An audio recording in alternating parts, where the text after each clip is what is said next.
I've been asked to provide you with information on 3 tips regarding what not to do when using a cell phone. My first tip is never to use your cell phone in the presence of others. I'd have to say that that's probably one of the biggest annoyances that people have. Every corporation I go into asks me to basically talk about this with all of their employees. Same thing in regards to when going into meetings and so forth. And that is why it is so important as teenagers and children to take on these habits earlier on in life. This is why your parents tell you not to bring the cell phone to the dinner table, or not to bring the cell phone if you're going to go to events with them and so forth. They basically want your undivided attention. When using your cell phone in front of other people, what ends up happening is that it draws attention away from the people you're spending time with, and the message you're giving them is that you're simply not fully into spending time with them, and you're also basically splitting your time between your time with them and messages that you might be receiving or calls that you might be receiving from other people. So you want to show people your undivided attention by not using your cell phone in the presence of others. And remember, don't check your messages. Don't verify your messages, even though you've got it on silence, while you're in front of someone else. You're still showing that you're not fully present and spending proper time with the people you're with. Tip number 2. Teenagers use texting more than any other generation. When it comes to texting, it's very important to understand when you need to use it and when it is appropriate. Did you know that texting means SMS? Do you know what SMS means?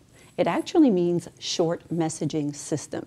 So do not use texting when you need to provide detailed information, whether you're working on a project with someone, whether you're inviting someone to an event and you have details to give them regarding start time, if gifts are accepted, where it's going to take place, and so on and so on.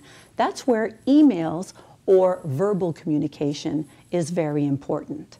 So what you want to do is use texting whenever you have short messages. There are also other times when you shouldn't be using texting.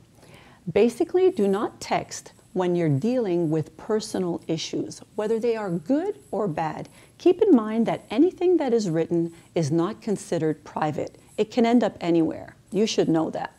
The other thing, too, is that it prevents you from building substantial relationships. Whether you're dealing with a good or bad situation, a positive or a negative situation, you want to be able to express emotion as much as possible. That's what brings people together in good and bad times. So what you want to do when it comes to dealing with personal issues is either use the phone or see someone in person.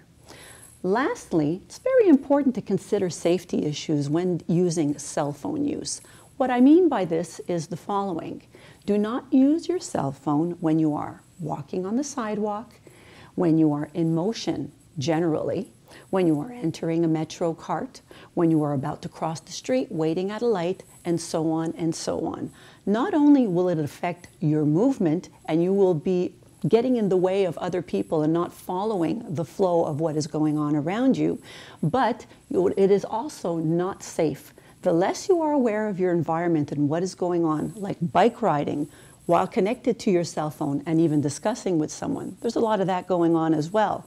You want to be as aware as possible so that you can be safe, no matter where it is that you go. So I hope my tips were helpful to everyone. Wishing you a fantastic day, and thanks for listening.